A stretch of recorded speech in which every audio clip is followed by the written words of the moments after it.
ونستعينه ونستغفره ونؤمن به ونتوكل عليه ونعوذ بالله من شرور أنفسنا ومن سيئات أعمالنا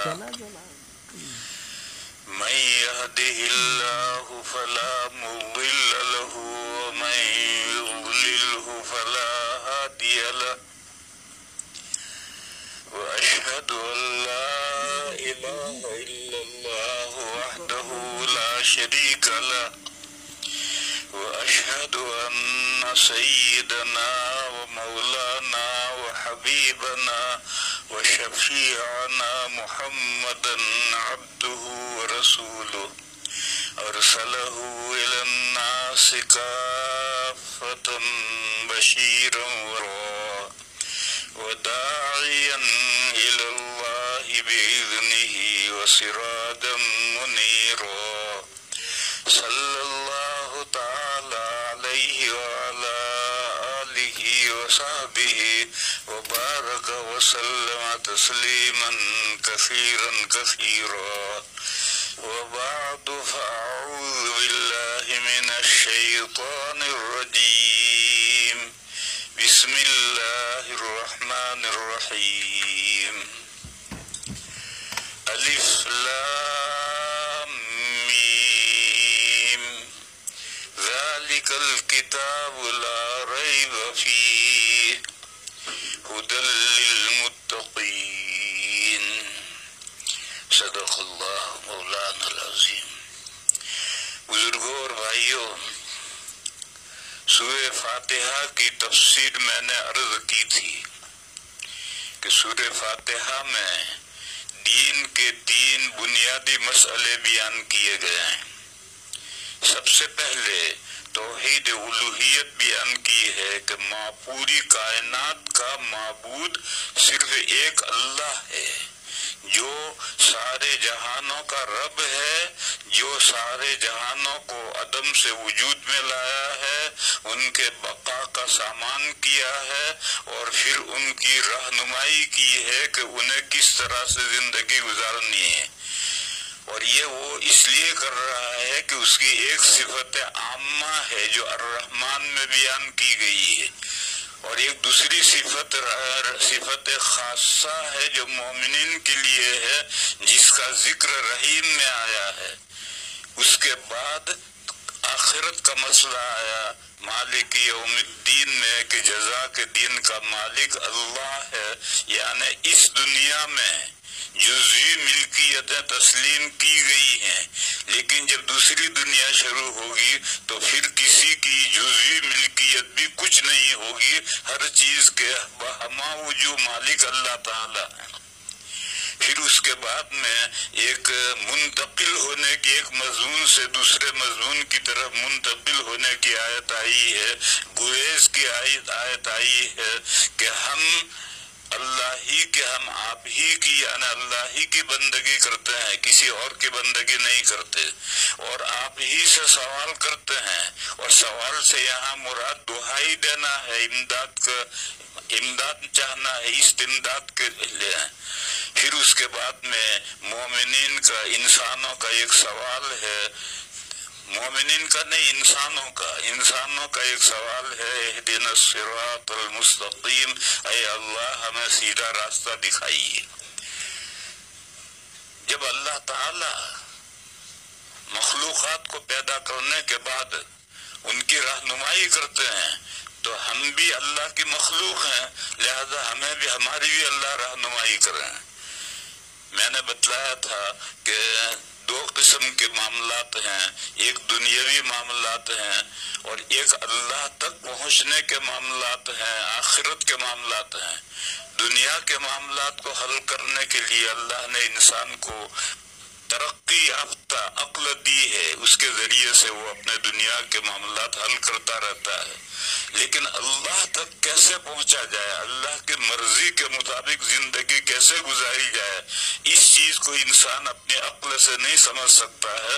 اس کے لیے اللہ کی رہنمائی ضروری ہے، اور اسی رہنمائی کے لیے رسالت اور نبوت کا سلسلہ قائم کیا گیا ہے، اور اللہ تعالیٰ ملائکہ فرشتوں کے ذریعے سے اپنی مرضی اپنے رسول کو اپنے بتلاتے ہیں اور اپنی کتابیں اس پر نازل کرتے ہیں، پھر وہ رسول اللہ کی مرضی کو اور اللہ کی کتابوں کو دوسرے انسانوں تک پہنچاتا ہے، پھر وہ دوسرے انسان اس پر عمل کر کے اللہ تک پہنچتے ہیں۔ پھر چونکہ یہ اللہ تک پہنچنے کا راستہ حسی آنکھ سے نظر آنے والا نہیں ہے، محسوس ہونے والا نہیں ہے، معنوی ہے، اس لیے اس کو سمجھانے کے لیے دو مثبت اور منفی دو مثالیں دی اور اس کے ذریعے سے واضح کیا، یعنی معنویات کو محسوس بنایا، اور یہ کہا کہ ہم ان لوگوں کا راستہ دیکھنا چاہتے ہیں، ہمیں ان کا راستہ بتلائیے جن پر آپ نے انعام فرمایا ہے۔ اور میں نے بتایا تھا کہ یہ قرآن ہی میں ہے کہ 4 قسم کے بندے ہیں جن پر اللہ کے خصوصی انعامات ہیں، ان کا راستہ ہمیں دکھائیے، یہ مثبت پہلو سے مشخص کیا۔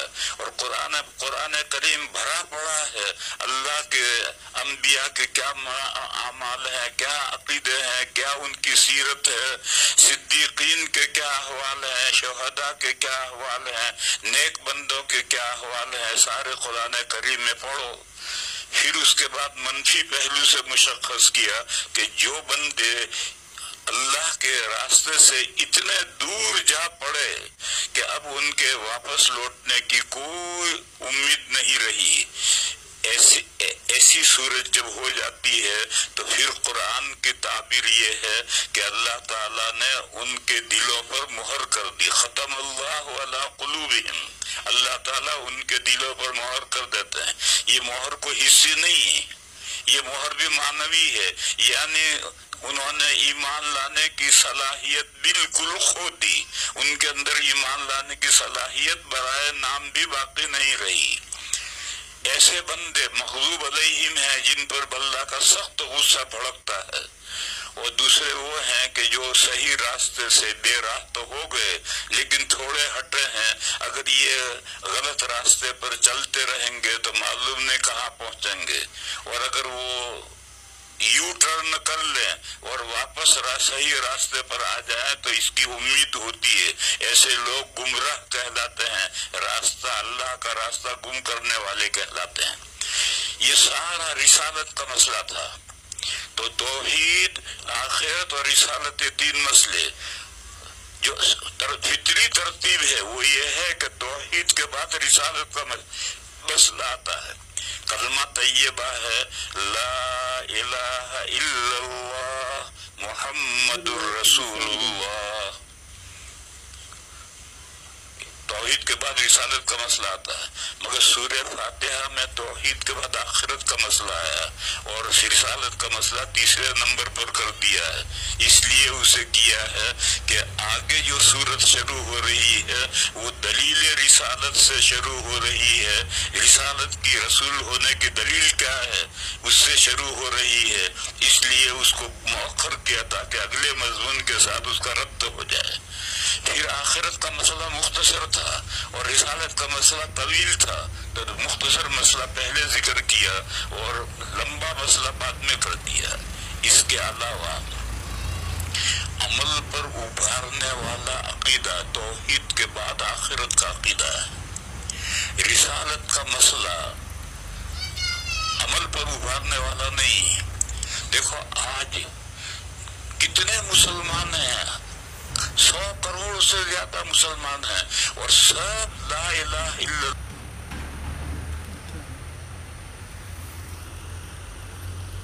بلکہ بعض تو بڑے دعویٰ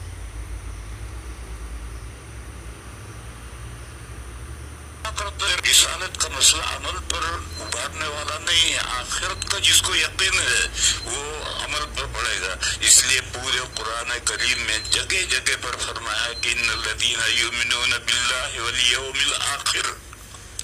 رسالت کا مسئلہ وہاں نہیں آیا.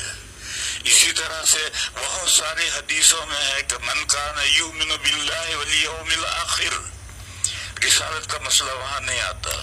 تو کہ ایک اعتبار سے رسالت کے مسئلے کی اہمیت ہے تو دوسرے اعتبار سے آخرت کے مسئلے کی بھی اہمیت ہے. اس لیے توحید کے بعد آخرت کا مسئلہ بیان کیا گیا اور اب اس کے بعد میں رسالت کا مسئلہ بیان کیا. رسالت کے مسئلے کے بعد میں اب اگلی صورت شروع ہو رہی ہے. اس میں سب سے پہلے تو ہے الف لام میم. اس کو حروف مقطعات کہتے ہیں, حروف ہجا کہتے ہیں. یہ عربی کے الفابیٹک ہیں.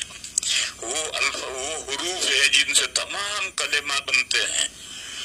ایسے قرآن کریم میں 29 سورتوں کے شروع میں ایسے یہ حروف مقطعات آئے ہیں اور تمام امت کا اتفاق ہے کہ ان کی واضح حقیقی پوری صحیح مراد اللہ کے علاوہ کوئی نہیں جانتا ہے.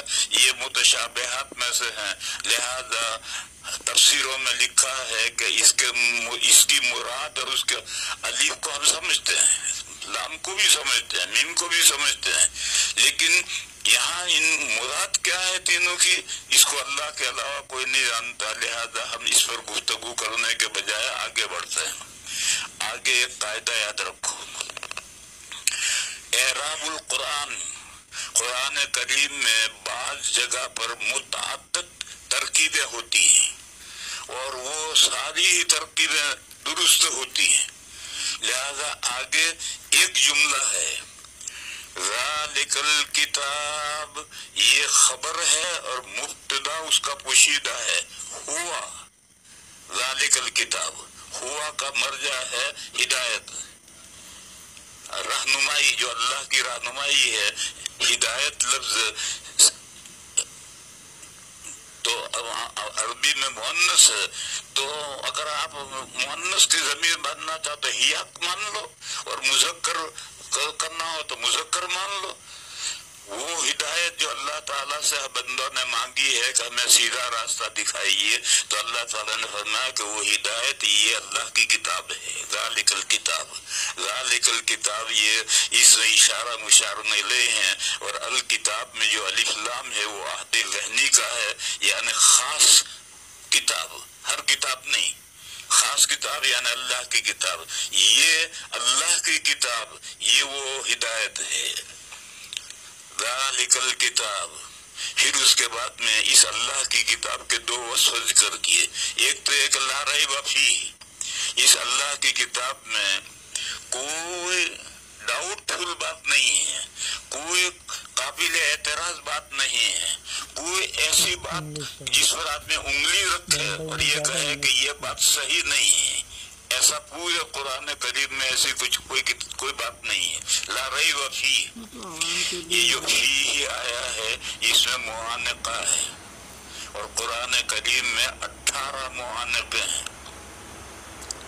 یہ پہلا موقع ہے اور آخری 18واں موقع ہے سورہ قدر میں. سلام, یہ سلام یہ اس میں معانقہ ہے, اور جہاں معانقہ آئے گا تو ادھر بھی 2 نقطے ہوں گے, ادھر بھی 3 نقطے ہوں گے.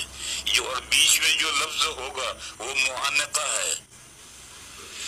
تنزل الملائکۃ والروح فیہا من کل امر سلام. اب یہ معانقہ کا مطلب یہ ہے کہ اس کو ادھر بھی جوڑ سکتے ہو, دائیں طرف بھی جوڑ سکتے ہو اور بائیں طرف بھی جوڑ سکتے ہو. تنزل الملائکۃ والروح فیہا من کل امر. بس یہاں رک جاؤ. بِإِذْنِ رَبِّهِمْ مِنْ كُلِّ أَمْرٍ, یہ آیت کر لو. سلام ہی حتی مطلع الفجر, سلام کو ادھر لوگو کہ وہ رات سلامتی ہے صبح صادق تک. اور اگر یہ چاہو تو یوں کہو من کل امر بِإِذْنِ رَبِّهِمْ من کل امر سلام، اللہ کے حکم سے فرشتے اترتے ہیں اور ہر چیز کی سلامتی لے کر اترتے ہیں۔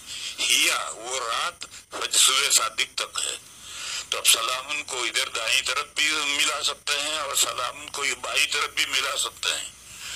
اس کو بیچ میں الگ پڑھنا صحیح نہیں، یا تو دائیں طرف ملاؤ یا بائیں طرف ملاؤ، دونوں احتمال ہوتے ہیں۔ جب دونوں طرف وہ مل سکتا ہے اس لیے اس کو معانقہ کہتے ہیں۔ یہ جو معانقہ ہے یہ وہی معانقہ ہے جو مسافے کی جگہ پر معانقہ کرتے ہیں، گردن سے گردنیں ملاتے ہیں، یہ وہی معانقہ ہے۔ معانقہ آپ جو حضرات عربی جانتے ہیں وہ سمجھ سکتے ہیں کہ معانقہ باب مفاعلہ کا مصدر ہے، اور باب مفاعلہ میں اشتراک ہوتا ہے، دو عمل مل کر ایک عمل بنتا ہے۔ جیسے مصافحہ یہ بھی صفح الید، جیسے کتاب کا ورق ہوتا ہے اس کا صفحہ ہوتا ہے، ایک صفحہ یوں ہے اور ایک صفحہ یوں ہے، اسی طرح ہاتھ کے بھی دو صفحے ہیں، ایک صفحہ یوں ہتھیلی کی طرف ہے اور ایک صفحہ پشت کی طرف ہے۔ ایک آدمی اپنے ہاتھ کا صفحہ دوسرے آدمی کے صفحہ کے ساتھ ملا ہے تو یہ مصافحہ ہوا۔ لیکن یہ ایک طرف کے صفحے ملے، ہتھیلی کی طرف کا صفحہ دوسرے آدمی کے ہتھیلی کی طرف کے صفحے کے ساتھ ملا تو یہ مصافحہ ہوا، اور یہ آدھا مصافحہ ہوا کیونکہ ایک طرف کا صفحہ ہوا۔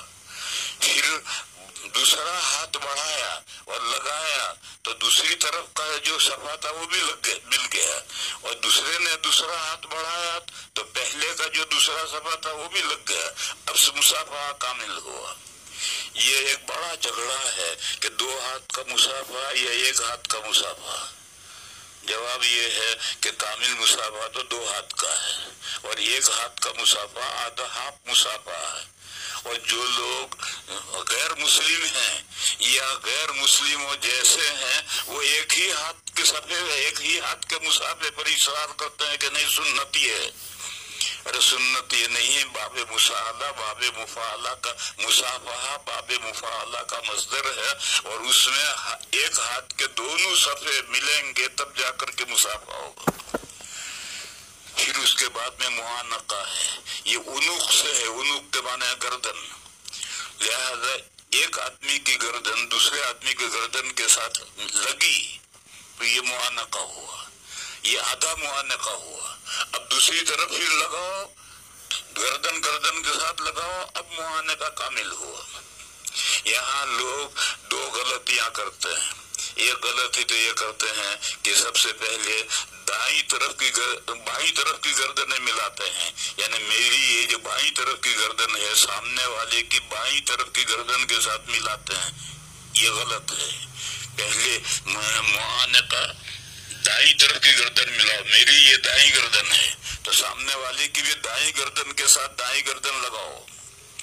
حدیث شریف میں ہے کہ ہر اچھا کام دائیں جانب سے کرنا چاہیے، تو معانے کا اچھا کام ہے تو اچھا کام ہے تو پھر دائیں جانب سے کرو اسے۔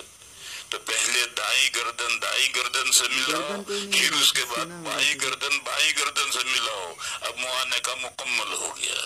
تو ایک غلطی تو لوگ یہ کرتے ہیں کہ سب سے پہلے بائیں گردنیں ملاتے ہیں، یہ یہاں سے شروع کرتے ہیں، یہ شروع کرنا صحیح نہیں ہے۔ معانقہ دائیں گردن سے شروع کرنا چاہیے کہ بائیں گردن پر ملا کر ختم کر دو۔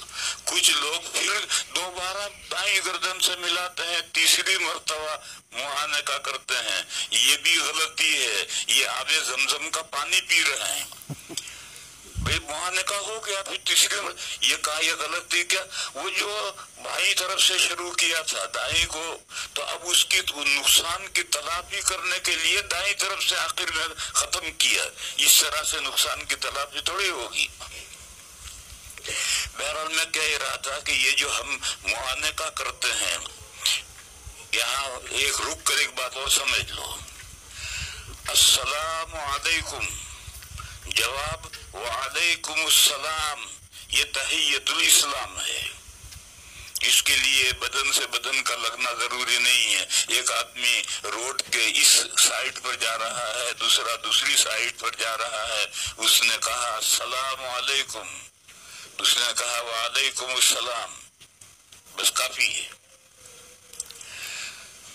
اور اگر دور ہے اور ہاتھ سے صرف اشارہ کر دے تو کوئی سلام نہیں.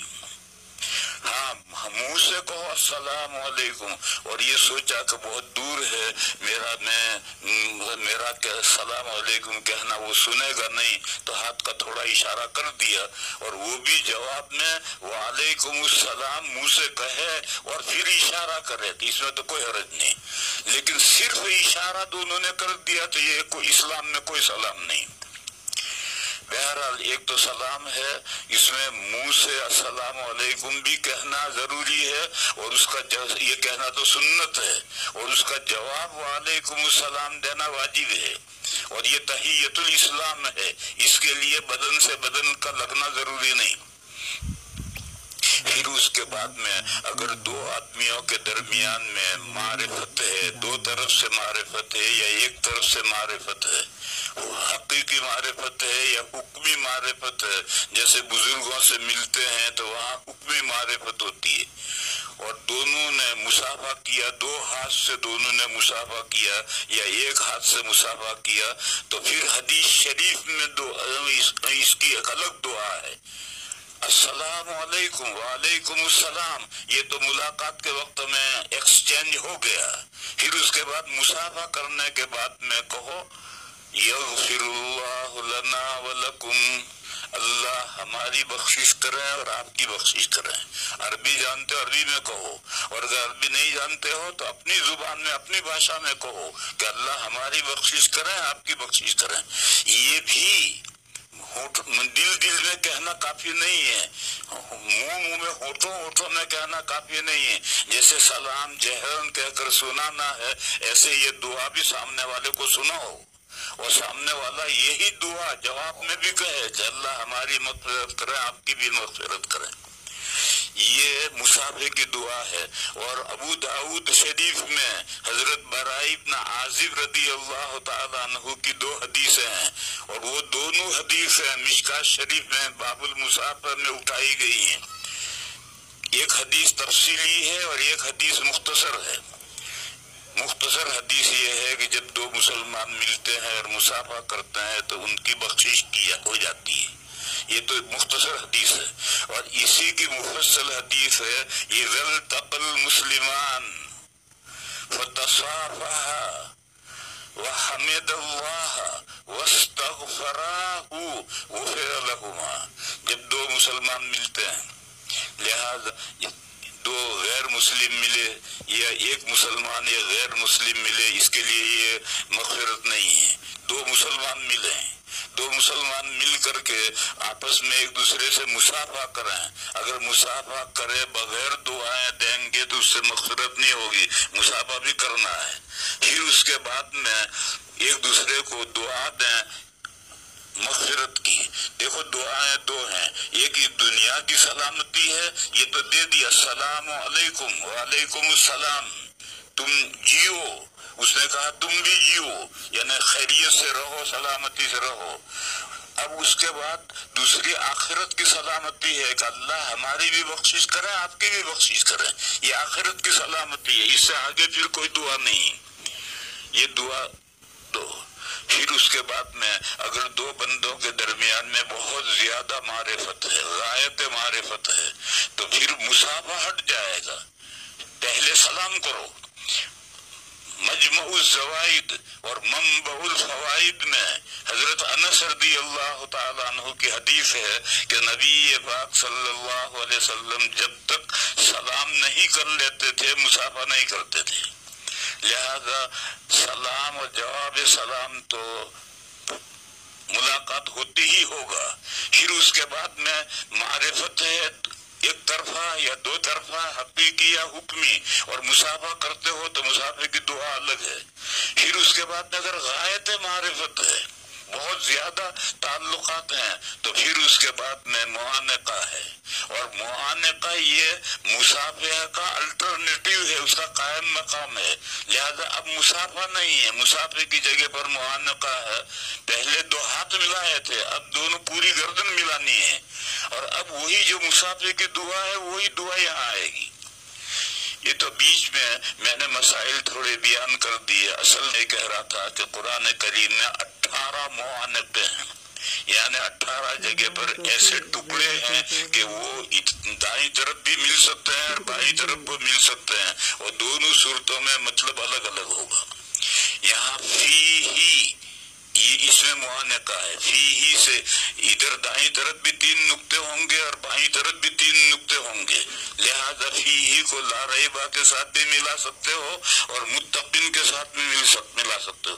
لا ریب فی، یہ وہ ہدایت یہ اللہ کی کتاب ہے، جس کتاب میں ذرا شک کی کوئی بات نہیں ہے، کھٹک کی کوئی بات نہیں ہے۔ ہدی للمتقین، یہ کتاب پرہیزگاروں کے لیے، یعنی مسلمانوں کے لیے، یعنی جو کفر و شرک سے بچے ہوئے ہیں، ان متقیوں کے لیے۔ تقویٰ کے بہت درجے ہیں، سب سے نیچے کا درجہ ہے کفر و شرک سے توبہ کر کے ایمان لے آؤ، اور آخری درجہ ہے ما سوی اللہ سے توجہ ہٹا لو۔ یہ سب متقی ہیں، ان تمام متقیوں کے لیے یہ کتاب گائیڈ بک ہے، گائیڈنس ہے، رہنما ہے۔ یہ ایسی کتاب ہے جس کا صرف ہر ایک محتاج ہے۔ قرآن کریم ہدایت تو سبھی لوگوں کے لیے ہے۔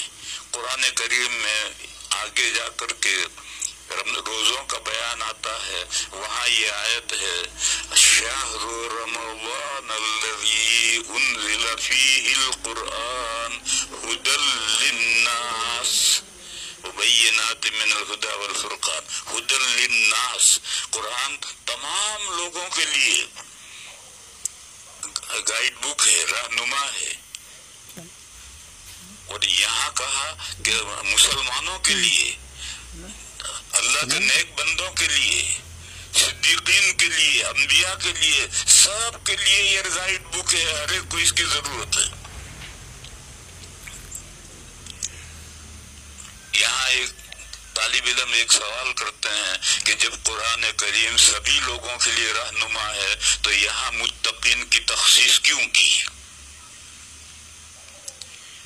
اس کا جواب یہ ہے کہ یہ تعریف کا موقع ہے، اور تعریف کے موقع پر اہم بات ذکر کی جاتی ہے۔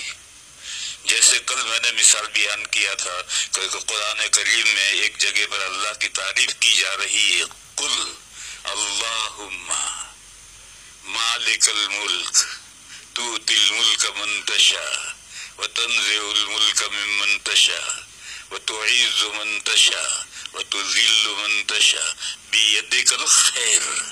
یا شر نہیں لائے، کیونکہ تعریف کا موقع ہے، اس تعریف کے موقع پر جو اہم بات ہے وہی ذکر کی جاتی ہے، دوسری بات ذکر نہیں کی جاتی۔ ایک مثال لو، کسی ملک کا پریزیڈنٹ، صدر یا وزیر اعظم آپ کے ہمارے ملک کے اندر مہمان آیا، جلسہ کیا، جیسے کہ ٹرمپ صاحب آئے تھے تو جلسہ کیا، اور ان کو ایڈریس دینا ہے، سپاس نامہ دینا ہے، تو آئے ہوئے مہمان کے ملک میں جو اہم باتیں ہوں گی وہ ایڈریس میں ذکر کی جائیں گی۔ معمولی بات ہے کہ ہمارے مہمان کے ملک میں خنزیر بھی ہوتے ہیں اور کتے بھی ہوتے ہیں اور بلیاں بھی ہوتی ہیں، یہ سب نہیں ذکر کیا جاتا ہے۔ ان کے بیان کا کہ ان کے ایسے کارخانے ہیں، ایسے انجینئر ہیں، ایسے بڑے لوگ ہیں، ایسی چیزیں ذکر کی جاتی ہیں۔ تو تعریف کے موقع پر اہم بات ہے، تو اللہ کی تعریف کی جا رہی تھی تو کہا بیدک الخیر، آپ کے ہاتھ میں خیر ہے، آگے خود سمجھ لو۔ لیکن جب کسی ملک کی ہسٹری لکھنی ہو، تاریخ لکھنی ہو، تو پھر ملک کی ہر چیز لکھنی پڑتی ہے اس میں۔ تو وہاں قرآن کریم کے شہر رمضان الذی انزل القرآن ھدی للناس قرآن کی ماہیت حقیقت کیوں قرآن رمضان میں اتارا ہے کہ سارے انسانوں کے لیے رہنما ہے. اور یہاں پہلی آیت میں قرآن کی اوصاف بیان ہو رہے ہیں, خوبیاں بیان ہو رہی ہیں, اس لیے یہاں ہدی للمتقین کہا, ہدی للناس نے کہا. بہرحال 3 باتیں بتائی کہ وہ جو ہدایت جس کو تم نے مانگی تھی, وہ ہدایت جو تم نے اللہ سے مانگی تھی, وہ ہدایت یہ قرآن کریم ہے, یہ اللہ کی جو کتاب ہے, یہ وہ ہدایت ہے. اور ہوا ذکر ضمیر بھی پوشیدہ مند, کیونکہ لا رہے فیہ کی ضمیر بھی اسی کی طرف لوٹ رہی, اگرچہ بتاویل کتاب ہو کر ہدایت کی طرف لوٹے گی, لیکن بہرحال محذوف کے اندر مذکر مؤنث کا کچھ زیادہ فرق اہتمام نہیں کرتا. لفظوں میں کوئی ہو تو پھر مذکر مؤنث کا پورا خیال رکھنا پڑتا ہے, لیکن محذوف میں اس کا زیادہ خیال رکھنا ضروری نہیں. لہذا ہوا ذالک الکتاب, وہ ہدایت, یہ کتاب, یہ اللہ کی کتاب ہے. اور الکتاب میں الف لام عہد ذہنی ہے, یہ اللہ کی جو کتاب ہے, یہ وہ تمہاری مانگی ہوئی ہدایت ہے. پھر پہلا وصف یہ بیان کیا کہ اس کتاب کے اندر ڈاؤٹ فل کوئی بات نہیں, کھٹک کی کوئی بات نہیں, شبہ کی کوئی بات نہیں.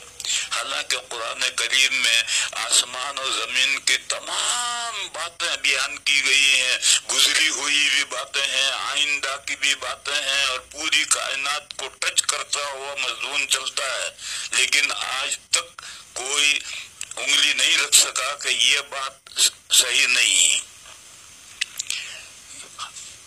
سائنس کے نظریات بدلتے رہتے ہیں, کل کو کچھ تھا, آج کچھ ہے. پہلے لوگ یہ کہتے تھے کہ آسمان 9 ہیں, قرآن نے لفظ سبون کا استعمال کیا, اور سبون کا لفظ عربی میں کثرت کے لیے آتا ہے, گنتی فگر نہیں, گنتی کے لیے ضروری ہی نہیں ہوتا ہے, کثرت کے لیے بہت سارے آسمان پیدا کیے. تو اگر آسمان 7 ہیں, 8 ہیں, 9 ہیں, 10 ہیں, 15 ہیں, 16 ہیں, کیا فرق پڑتا ہے موت کا؟ اللہ نے بہت آسمان پیدا کیے. اور یہ بھی فرمایا کہ وَإِنَّ الْأَرْضَ مِثْلَهُنَّ, اللہ نے زمینیں بھی آسمانوں کی طرح بہت زمینیں پیدا کی ہیں. زمینیں بھی کوئی فیگر, سب ان کا یہ فیگر نہیں ہے کہ 7 نہ 6 نہیں ہے, 8 نہیں ہے, بس 7, ایسا نہیں ہے. سب ان کا لفظ ہے. جیسے اردو میں کہتے ہیں تجھ سے یار, تجھ سے 70 مرتبہ کہا مگر تو مانتا نہیں. تو اب یہ 70 کوئی گننے کی ضرورت نہیں ہے کہ 70 بتا ہوا نہیں ہوا, یہ تو ایک فیگر, ایک کثرت کے لیے استعمال ہو رہا ہے. اسی طرح عربی میں سبعون اور 700, 70 اور 700, یہ تینوں کثرت کے لیے استعمال ہوتے ہیں. آحاد کی کثرت کے لیے سبون آتا ہے, اور میں اس کی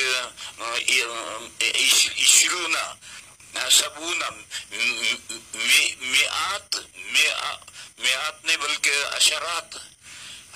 آحاد کی کثرت کے لیے سبون, اور عشرات دہائیوں کی کثرت کے لیے سبون, اور میعات کی کثرت کے لیے سبو میعاتن آتا ہے. تو اس لیے میں بھی کہہ رہا تھا کہ قرآن کریم میں ہر قسم کے مضامین ہیں, مگر کسی مضمون میں کوئی یہ نہیں کہہ سکتا ہے کہ یہ مضمون جو ہے تحقیق, سائنس کی تحقیق کے خلاف ہے, ایسا نہیں کہہ سکتا ہے. سارے مضامین کو, کائنات کے مضامین, سائنس کے باتوں کو ٹچ کرتا ہوا چلتا ہے, لیکن کسی چیز سے ٹکراؤ نہیں. آج کل ایک مسئلہ ہے کہ سورج گھوم رہا ہے زمین کے گرد, یا زمین گھوم رہی ہے سورج کے گرد. پہلے لوگ کچھ کہتے تھے, آج لوگ کچھ کہتے ہیں. قرآن کریم میں 7 کہا, کل فی فلک یسبحون, ہر ایک اپنے دائرے میں چل رہا ہے. زمین اپنے دائرے میں چل رہی, سورج اپنے دائرے میں چل رہا ہے. شب و روز جو ہوتے ہیں وہ کس کے چلنے سے ہوتے ہیں, اس مسئلے کو قرآن نے ذکر ہی نہیں کیا. بہرحال میں عرض یہ کر رہا تھا کہ قرآن کریم کی یہ 3 صفتیں ہیں. ایک تو یہ کہ یہ اللہ کی کتاب ہے, دوسرا یہ کہ اس میں کوئی ڈاؤٹ فل بات نہیں ہے, کیسا ہے کہ اس کی گائیڈنس اور اس کی رہنمائی کے ہر بندہ محتاج ہے، بلکہ جتنے بڑے ہیں وہ زیادہ محتاج ہیں۔ پھر اس کے بعد میں یہ آتا ہے کہ متقین کون لوگ ہیں، وہ آگے 3 آیتوں میں ان کا ذکر ہے کہ متقین یہ لوگ ہیں۔ اس کو ہم کل بیان کریں گے، آج یہ بات یہیں تک ختم کریں گے، اس لیے کہ میرے پاس سوال